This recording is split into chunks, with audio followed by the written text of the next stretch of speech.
One of the most famous rulers of England, King Henry VIII, is mostly known not for wise and forward-looking policy, but for a Moorish personality and, as the result, abundance of wives.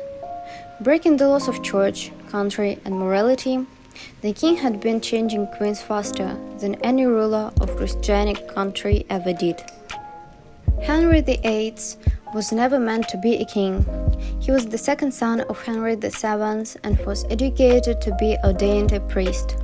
However, his elder brother Arthur died at the age of 15, and all the royal duties were put on his 10-year-old shoulders. Arthur left a wife, Spanish Princess Catherine of Aragon.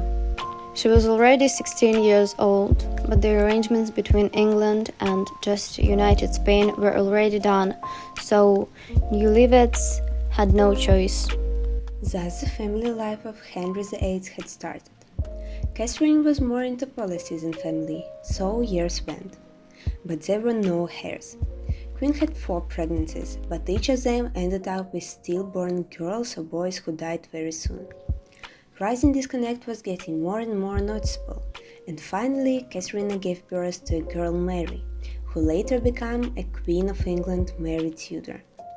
Courtesans Henry VIII weren't satisfied. All of them were waiting for a boy, a future king, and after the next failed pregnancy, King started to think about divorce. Just in time, there appeared a new Henry's favorite, Anne Boleyn. She was a sister of King's mistress. Charmed by her beauty, intelligence, and gracefulness, King started the divorce proceedings. Pope refused to approve this, and Henry hired the best theologian and Bible interpreters. They were supported to find the evidence of nullity of marriage. Eventually, losing court proceedings, Henry called himself the Vicar of God for his country and severe relations with Rome. Then Henry VIII had a divorce with Catherine of Aragon. Their marriage lasted 24 years and ended up with Henry's excommunication and proclamation Mary as a bastard. The new chapter of King's private life was connected with Anne Boleyn. She was raised in the high society of France, so she perfectly knew all the aspects of royal life. In the very first year of marriage, Anne got pregnant. Henry was sure that his heir is going to be born. However, the couple had a girl. Her name was Elizabeth, and she was going to become a Queen of England, whose name is associated with the Golden Age of England. However, Anne, remembering what happened with her predecessor, was very concerned about having a boy. In her second pregnancy, Henry was showering her with presents, new dresses and diamonds in the hope that she could give him a boy.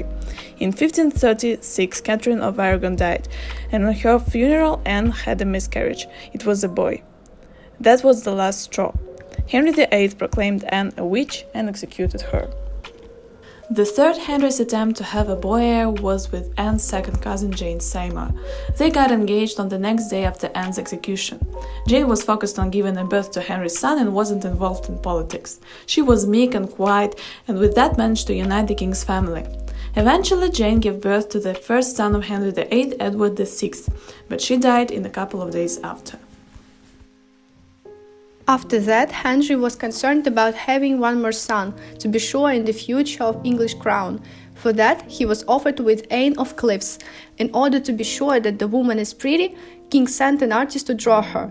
Henry liked the portrait and proposed. However, when he saw Anne, he said that she was not so beautiful as in the picture. The marriage lasted a half of the year. The fifth wife of Henry VIII was Catherine Howard, a first cousin and lady-in-waiting of Anne Boleyn. She wasn't well educated or noble born. The king was absolutely delighted with his new queen and awarded her the lands of Cromwell and the vast array of jewelry. However, soon after the marriage, Queen Catherine had an affair with the courtiers, and Henry excused and executed her. The last Henry's wife was Catherine Parr. In that time, King wasn't looking for children or beauty of youth. He just wanted love and calm old age. That could give him a wealthy widow, Catherine Parr. She also helped reconcile Henry with his daughters Mary and Elizabeth. In 1543, the third succession put them back in the line of succession after Edward.